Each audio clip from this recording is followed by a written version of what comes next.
Hello, it's Matt here taking a look at another Minecraft snapshot. This is 12W21A and it's quite a big update, so let's get right into it. Now this adds some really interesting things. We're just going to go into, I've got 3 worlds here ready, so I'm going to go into this one first. This is villager trading. You might have heard about this feature they've wanted to add it for a while really. The ability for villagers to actually be able to trade with you. So if I chase this guy, he's running away from me, come back. If you right click him, he will have his own unique trading menu. So this guy wants 20 wheat for emerald, which is a new material that you can find in the game from an ore. I'll show you that a bit later. But he wants, he wants me to sell him 20 wheat for 1 emerald. So I'm going to cheat here. Where's wheat? There we go. Okay. So now I have this wheat and I can drop it in here and give him 20. And he will offer me. Oh no, he doesn't want to do it now. Let's give him the whole stack. Okay, that seems a bit bugged there, but so if let's try this. I'm just going to get 20 in an individual pile. Okay, there we go.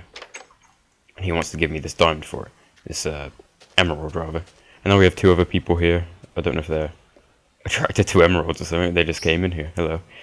He wants 15 wool for an emerald. He wants 20 wheat again. That was a weird... Oh, now you can actually... I didn't actually know this. Okay. So now I can trade other things with this guy. So now I can trade my emerald for 5 diamonds. So if I put my emerald in here, he's going to give me 5 diamonds. Thank you, sir. So now I am going to just get a load of diamonds. Emeralds, rather. I keep calling them diamonds. They're emeralds. There we go. Okay, and there we go. It doesn't look like he's going to actually give me anything else. He's fallen into the floor. A bit worried, okay. And as I said, they're unique to each individual villager, so if I go to this guy, he won't have the same thing. He wants 12 books for 1 emerald. Let's try and find someone who's actually selling something. That's a lot of rotten flesh for 1. Okay, there's a lot of people over here. Let's try them. Nope. Okay, there we go. So he's going to sell me a flint and steel for 3 emeralds. Okay, that's a bit weird. So if you paste them in like that, it's not going to work. So you need to have them in this pile already before you put them in for it to work. That's a bug there. Set fire to things. Put that out. Oh god. Oh no. God no. Okay, this guy wants 12 for a diamond sword. And I can also shift click, so I can get as many as I need. I'll never need 5 diamond swords, but you know what I mean. So that's about it for villager trading. You might have also noticed that the gravel texture has changed. I'm not sure about this texture really. I don't really like it, to be honest. I prefer the old one, but you know, it's still a snapshot. It's pretty much a beta of an update. So we never know what we can expect in the full version when it comes. So now it's time to jump into another world. This is the ender chests and stuff. Again, the name pretty much gives it away. I've set up some things over here, the gravels here that I showed you in the last bit. And this is a new chest. It's very interesting. So this is the ender chest. As you can see, it's got particle effects. Like the Endermen and Ender portals, and basically this is a it's hard to explain. It transfers your stuff depending on where you want it. That makes no sense. I'll just show you what it means instead. So if I was to right click on this, I've got 64 Obsidian and 64 Eye of Ender in there. But if I go onto this one, I've got exactly the same stuff. And now if I take this Eye of Ender and look at this one, it's gone from there. So basically this is a transferable item storage. And whenever I open another ender chest, I will have exactly the same stuff that's in the original. And if I put something there, it will go into the original as well. So how do I make one of these? I get this, here we go.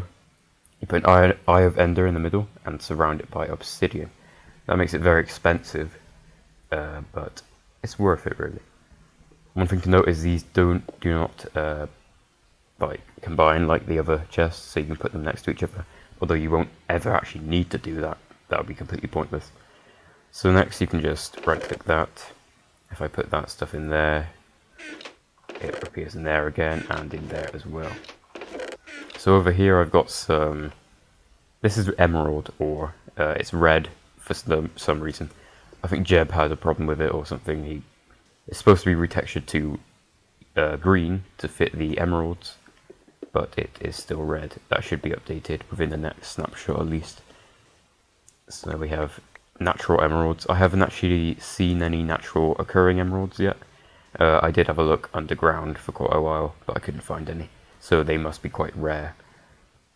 Next up we have a thing that I'm not too sure exactly how new it is, but it's something that I noticed. This is snow in the creative menu. The thin ice kind of, nice, thin sheet of snow. Now I'm not sure if that's actually been there all along or if I've just noticed it.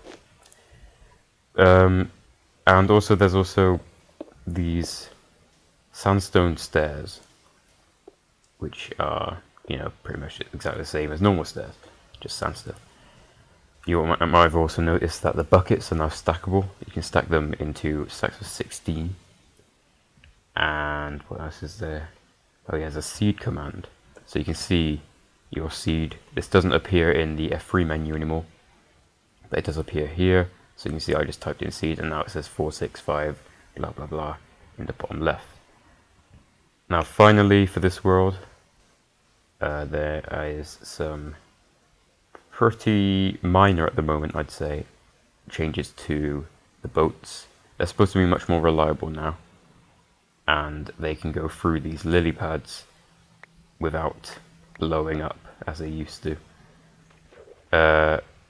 Now it does seem a bit bugged now because, as you can see, as I'm turning, it's very pivotal, and it's not very smooth. I don't know if that's intentional. I can't imagine it is. This isn't lag, this is just the boat moving weirdly. If you break a boat, you'll still get exactly the same stuff that you used to, which was 3 wood planks and 3 sticks, I believe. So that hasn't been changed yet, and it still does break up if you go into something too fast.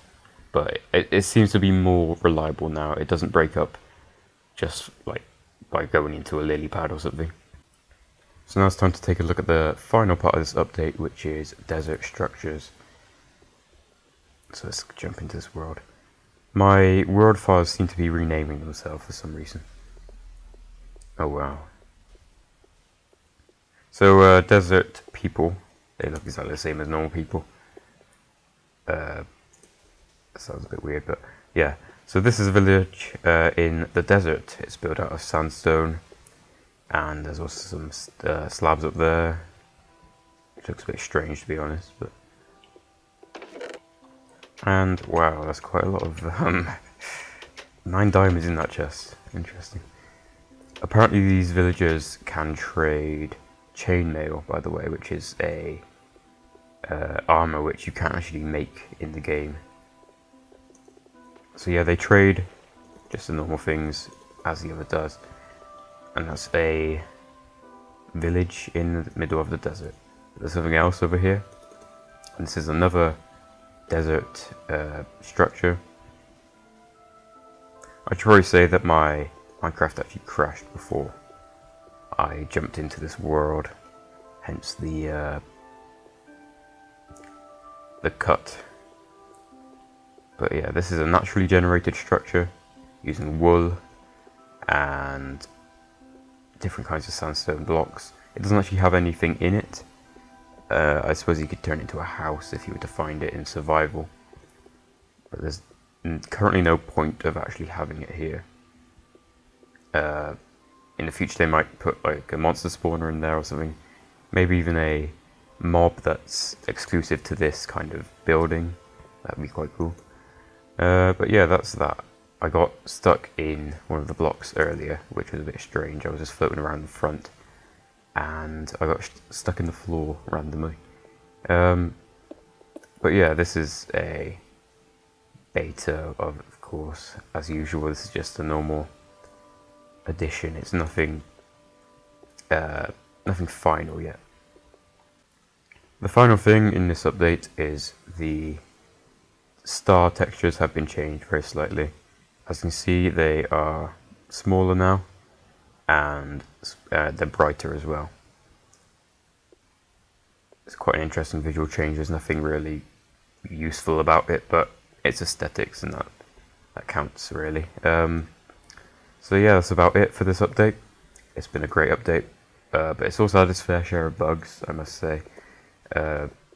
Hopefully they'll be all fixed by the next Snapshot update, which will be next week.